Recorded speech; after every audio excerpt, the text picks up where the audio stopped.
ভালো বলে যে পড়াশোনায় ভালো হলে পাশ করবে না, এবার পাশও করেছে, এবার বলে যে পাশ করেছে চাকরি পাবে না, বলে চাকরিও পেয়েছে, চাকরি পাবে বেতন পাবে না। তুমি বেতনই তো বেতনও পেয়েছে, সবকিছুই তো ভালো, শেষমেশ বলে যায় বেশি ভালো ভালো না। শিক্ষার্থীদের পাশে দাঁড়ালেন সুপারস্টার শাকিব খান। শাকিব খান কড়া হুঁশিয়ারি দিয়েছেন প্রধানমন্ত্রী শেখ হাসিনাকে, আমার প্রাণের বাংলাদেশ এভাবে রক্তাক্ত হতে পারে না। আপনারা যারা অভিভাবক পর্যায়ে আছেন তাদের কাছে অনুরোধ রইল, এখনই আন্দোলনরত শিক্ষার্থীদের সাথে কথা বলে এই সংকটের যৌক্তিক সমাধান বের করুন। সব ধরনের সংঘাতের পরিসমাপ্তি চাই। পুলিশদের এভাবে শিক্ষার্থীদের বুকে বুলেট শুট করতে কেন বলা হয়েছে? ওরা তো শান্তিপূর্ণ আন্দোলন করতে চেয়েছিল। এছাড়া শাকিব খান আজ কড়া হুঁশিয়ারি দিয়েছেন উপর মহলকে। তিনি বলেছেন, আন্দোলনরত শিক্ষার্থীদের সাথে রাস্তায় নামতে বাধ্য করবেন না।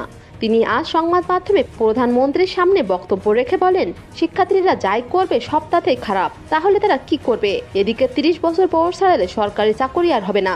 আমার এখনো বুক কাঁপছে, আমি নিজেও ওই বিশ্ববিদ্যালয়ে পড়েছি। আমার চিরচেনা ভার্সিটিটি এভাবে রক্তাক্ত হতে পারে না। দ্রুত এর সমাধান বের করুন, না হলে আমাদের পথে নামতে হবে। শাকিব খানের এমন বক্তব্যে সোশ্যাল মিডিয়া উত্তাল। সবাই তার সাথে সহমত প্রকাশ করেছেন। সবার একটাই দাবি, এর দ্রুত প্রতিকার চাই।